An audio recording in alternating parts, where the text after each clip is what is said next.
and welcome. You're watching NewsX and I'm Megha Sharma. According to the International Monetary Fund, India is on track to surpass Japan and become the world's fourth largest economy by the third quarter of the financial year 2025. The country's gross domestic product has more than doubled in the past decade, rising from $2.1 trillion in 2015 to an estimated $4.3 trillion in 2025. The IMF data also shows that India, currently the fifth largest economy, is closing in on Japan, whose GDP stands at $4.4 trillion. While India's economy has expanded by 105% in the last 10 years, Japan's GDP has remained stagnant. If India continues on this growth path, it could potentially surpass Germany, the world's third largest economy, with a GDP of $4.9 trillion by the second quarter of 2027, as per a forecast by the IMF. Let's start this conversation. On the telecast with me is Sharat Kohli. Thank you very much for joining me. And Sharat, great news. This is something that was expected. We are growing at a 6.5% GDP growth rate. The likelihood of us reaching the $4.4 trillion mark is just in a span of few months. Are we fulfilling the potential that we had aimed ourselves to reach at? 6.5% growth rate looks like a very encouraging figure, but at the same time, if we do want to achieve our 2047 target of becoming a high level economy, we will have to hasten the pace. Good evening, Megha. Good evening to my fellow panelists and economists as well. And good evening, of course, to the NewsX viewers. Well, let me do some number crunching to start with. First of all, it's a very welcome news because the information comes from IMF direct. So it's not coming from originating from India. So I'm sure the voices from the other side of the benches, which always have waiting to catch something like this and then throw back, I think they will not get enough material. Well, because if you do some soul searching into statistics, Megha, somewhere you'll find 3.7, somewhere you'll find 3.9, you'll find close to 4. But I'm glad that IMF has come out with this estimate of the number which we are talking about, making us within stone's throw of surpassing Japan. That could happen anytime. In fact, for the viewers of NewsX, I would like to inform that a change in the dollar to rupee rate also impacts the GDP size. If our rupee becomes weaker, we get slightly away from that target. And thankfully, for the last few days, rupee has become stronger from almost touching 88. We are around between 85 and 86, a little bit here and there. So I think that gain of 2 rupees or so has also helped us in gaining this momentum. But no taking away the policies which the government has undertaken from 2014. So the interesting aspect of these numbers, Megha, is that from 1947 to 2014, or 2015, we did 2.1. So it took us as many years to reach 2.1, and then last 9 or 10 years for us to double that. So something right must have been done.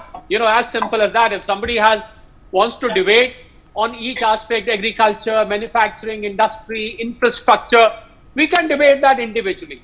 But what you cannot debate are these numbers. So if somebody wants to criticize the policies, well, you're welcome to do it. You have all the right to do it.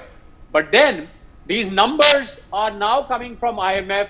I have a feeling that even before the third quarter, if rupee strengthens, Megha, we can cross this milestone and become the fourth largest even sooner. That's one. Now, the important point is what led to this. I assign 3 major factors which led to this. One is infrastructure.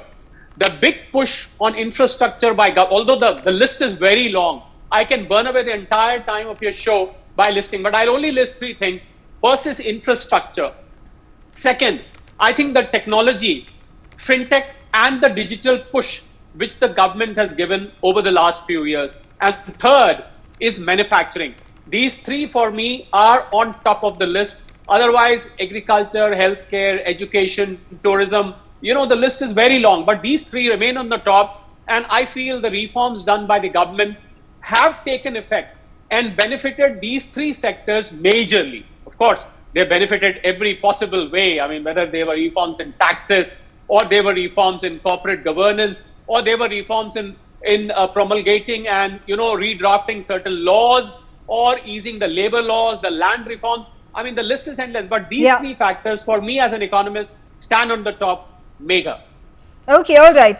Let me also get Jaijit into the conversation. So, Jaijit, the number crunching, yes, it took until 2007, 60 years for India to touch the $1 trillion mark.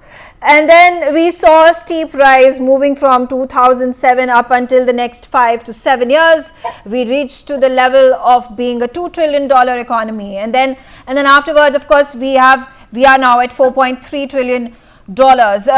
Again, you think this rise can be, the speed of it can be hastened in the coming years, keeping in mind that we are a large economy, we have the population which is the largest in number across the globe, we are a growing economy, our GDP, 70% of it is constituted by domestic consumption. How do we look forward, how do we chart our way forward to hasten the speed, to be able to then even look at achieving the target of becoming, even leveling up to a China, if not America? Yeah, no, very well put, because there are two parts of the question, which is how do we continue to grow the economy in the way it is, and is that a sufficient growth rate? But before I answer that, let's not move away from the point that this is a great celebratory time. So let's celebrate what we have achieved, because there'll be detractors saying that, on a per capita basis, we are still at the bottom, and so on and so forth. Every single milestone we reach, we need to celebrate, and that's extremely important because it showcases everything that we have done right till now.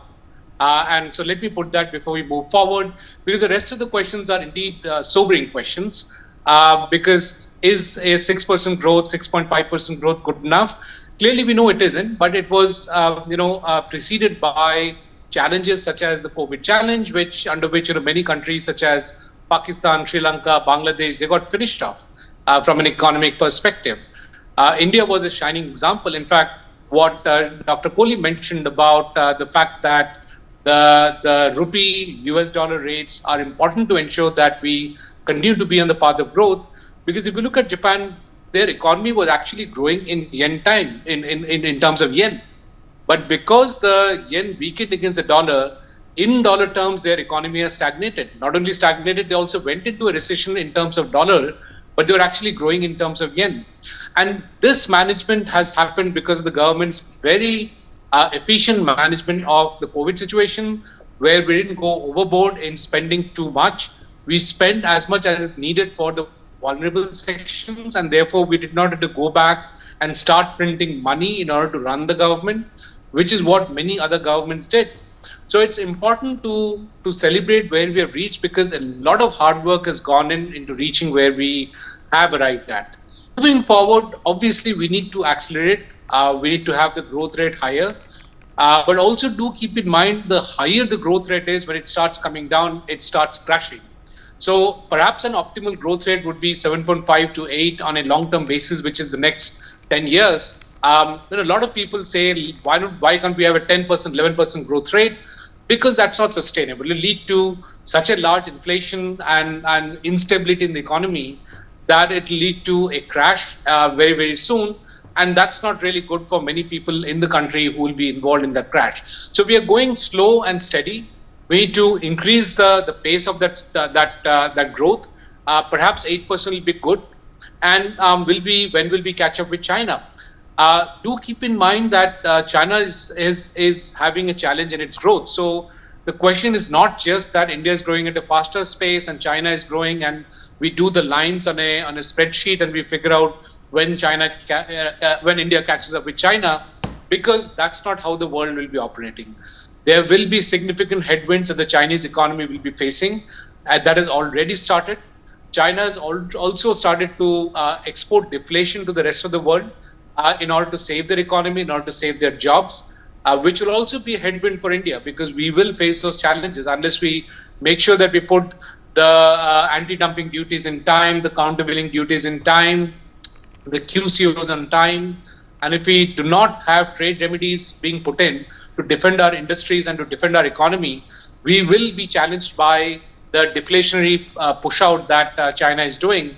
But how long can China sustain that? How long can it continue to subsidize its industry and its factories? And therefore, it will fall into the same trap that Japan has fallen, where it had zero growth for a very, very long time, while India will continue to accelerate as we move forward. So we can't just draw lines and say that when will India overtake China. There are multiple factors that will play out, both in terms of geopolitics as well as domestic politics within China, within India, and the interplay with the rest of the world. So I believe, if you ask me, I think in the next 15 to 20 years, India should be very close to where China is. China is roughly a $20 trillion economy. We are 1/5 of the Chinese economy, but we should be able to accelerate while China gets into a deceleration mode. Okay.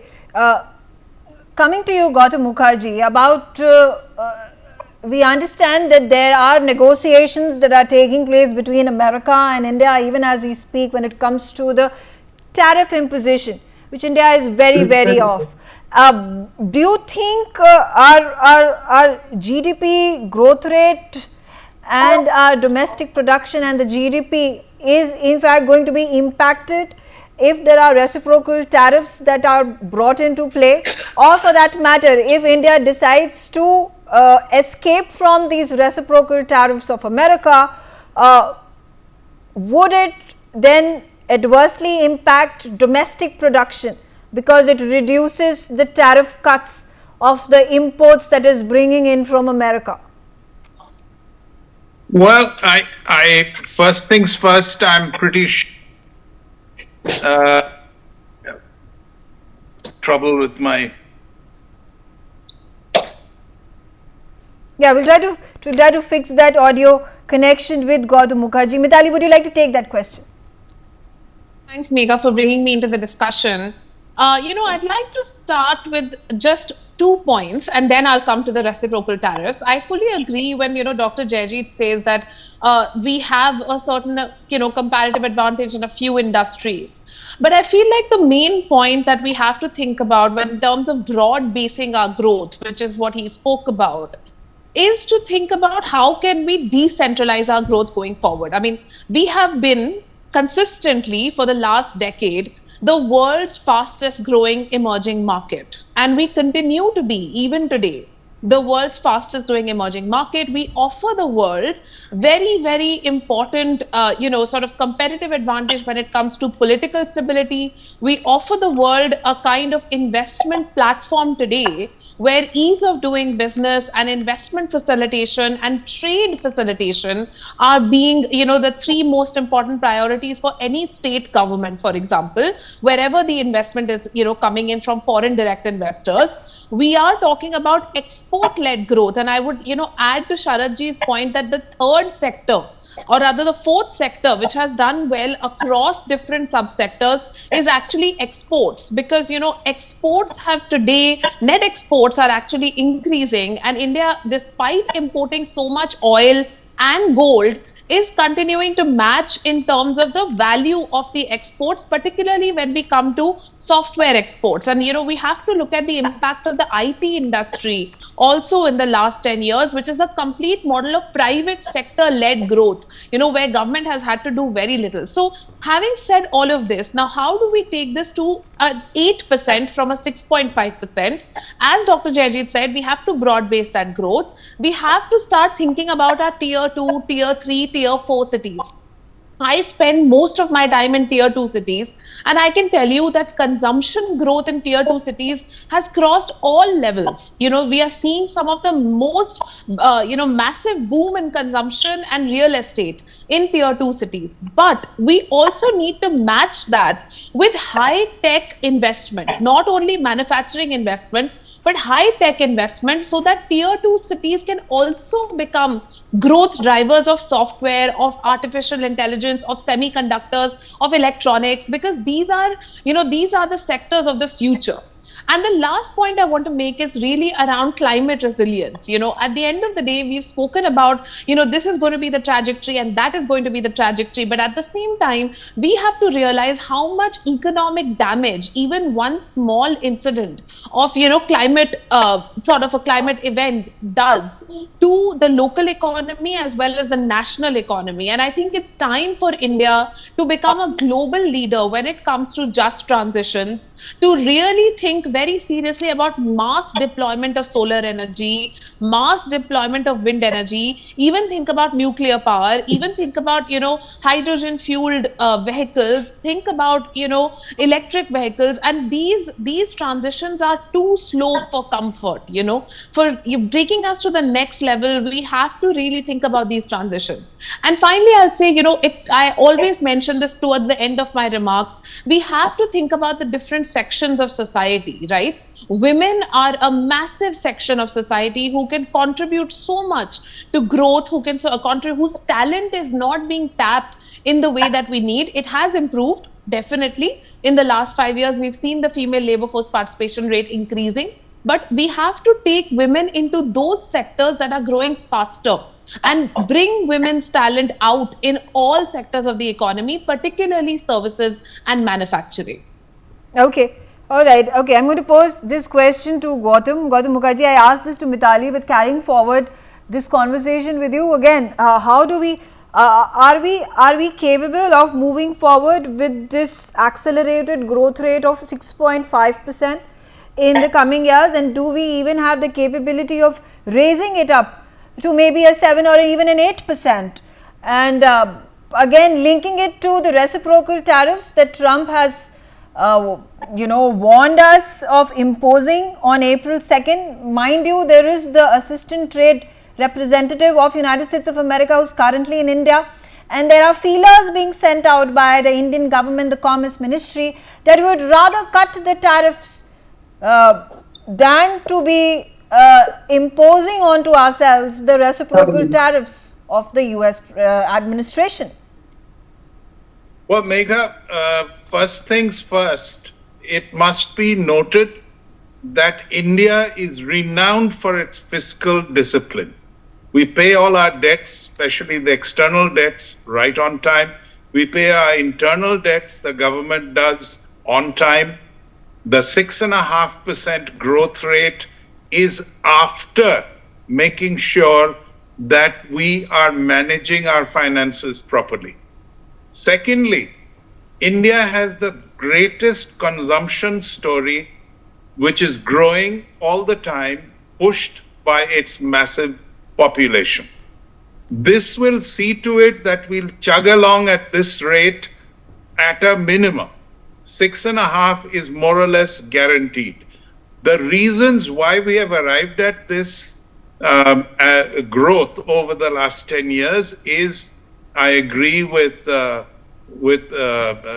Kohli, that it is largely due to capital spending on infrastructure as well as incentives to other areas. We are now substituting a lot of the defense importation, and this is growing at quite a healthy pace. And manufacturing, while it is not, comparable in any way to what China is doing, we have made progress and we will continue to make progress. In other words, I do believe we'll arrive at number 3 economy just as we are going. Now, do we really need 7.5, 8 and above remains to be seen. If it is meant to be at the cost of borrowing in a, like if you look at America, it's got an overhang of borrowing, which is like an avalanche. If you look at China, it's the same. They have massive debts. We do not have massive debts. And we are making 6.5, which is the fastest growth rate of any major economy in the world. So do we really need more than this? If the momentum takes us there, wonderful. But are we going to do it by borrowing and spending, which many people do, even in a corporate sense? When you see people doing it, they sooner or later get into trouble. because if there is a downturn, your borrowings start weighing very heavily.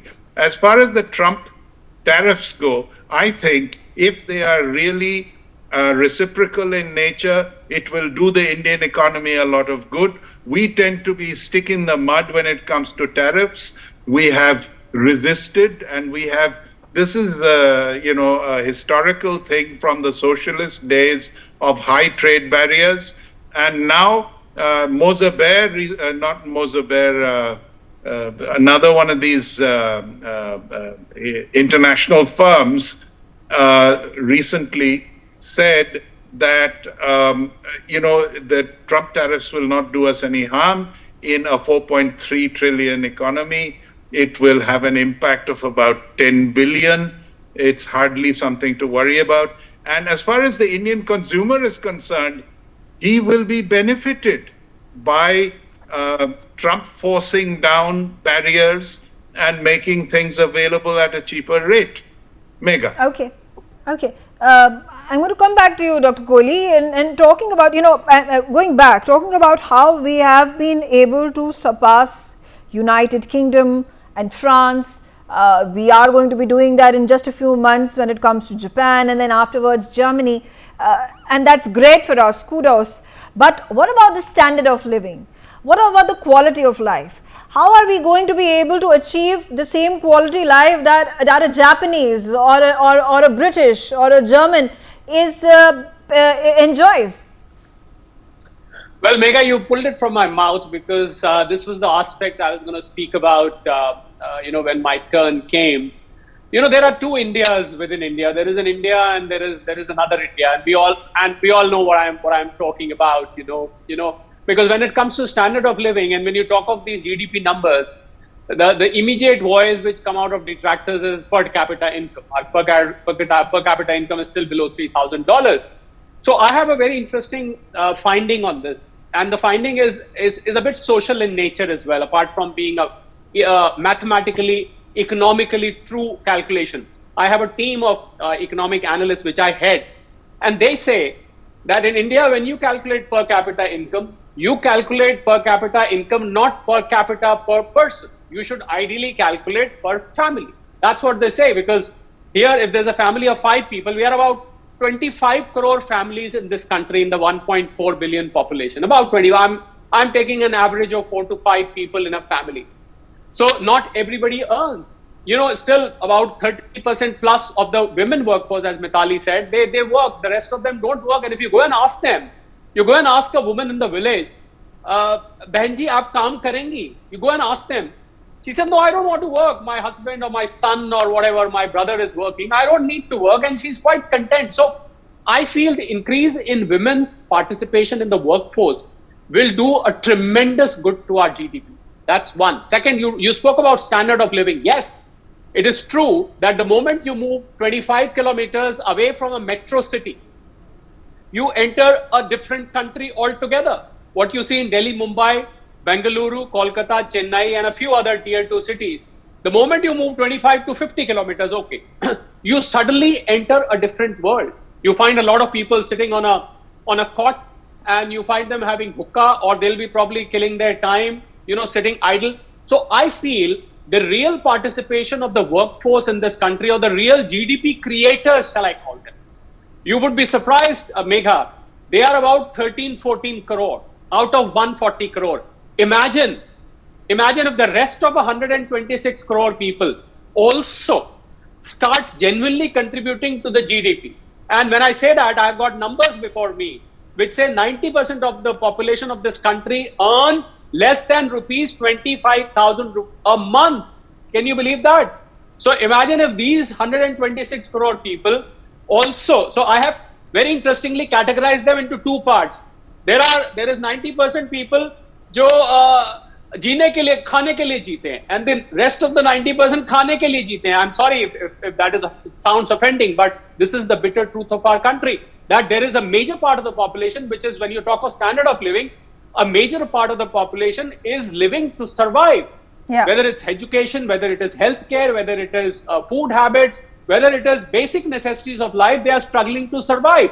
The rest of the 10%, the remaining 10%, are the ones who are real GDP creators. So I think as more and more people shift from this India 1 to India 2, you will find GDP getting propelled like anything. And a very classic example, Megha, of this is that the sector on which 50 to 60 to 70% of our population depends is only contributing 16% to our GDP, which is the agriculture. Same goes for manufacturing. The contribution of manufacturing is very, very less. Exactly. So the moment we are able to get into agriculture as a profit-making sector, you will find magic happening. And I think I rightly agree with Gautam, 6.5% is the momentum that we have. We have a tremendous consumption-based economy. All you do is just go and buy goods and services, and the economy keeps moving. It's as simple as that. There's no rocket science needed. It just pushes. But then government reforms and policies do play a key part in this. But then that's the challenge, don't you think, Sharad? The fact that every single time, if any government, whether it is the BJP or the Congress or any other, even tries to bring about small amount of reforms to the agricultural sector, well, the country comes to a standstill. You talking about elections that take place, and there are freebies and subsidies that are given, and then there is the caste quota, and then there is the religion quota, and you just get entangled in this in this web that does not allow for the politicians, for the policymakers to actually come out of the well and think about how the country can be reformed in the real terms. I completely agree. I mean, there is so much of resistance to policy. Look at the new agri laws which were taken back some time. I can tell you if those laws were implemented, agriculture would have started taking a different shape today, because we had studied them, we had analyzed them in detail, and we knew the impact of that. But that was very unfortunate that many people in this country do not understand the road to progress. But I'm sure even if we are moving, we are steadily moving in the right direction. And I think in the next 10 years, I see India moving to the next part. For me, that dissection of the population in two parts is extremely important as an economist maker. Okay, all right. I thank all of you for joining me on the telecast and being part of this conversation. I'm out of time, but we'll keep a close eye on how our GDP growth rate as well as our GDP in real numbers increases. And of course, it is going to be a moment of celebration when we touch the $4.4 trillion mark, which will help us in becoming the fourth largest economy, and then very soon, in less than a couple of years, we will be surpassing Germany's GDP. And that's where another fight at another level starts off, from being the third largest economy of the globe to then inching towards competing against the two big economies, the two big competitors, the two big superpowers, global powers of the world. On that note, I slip into a short break. Thanks for watching.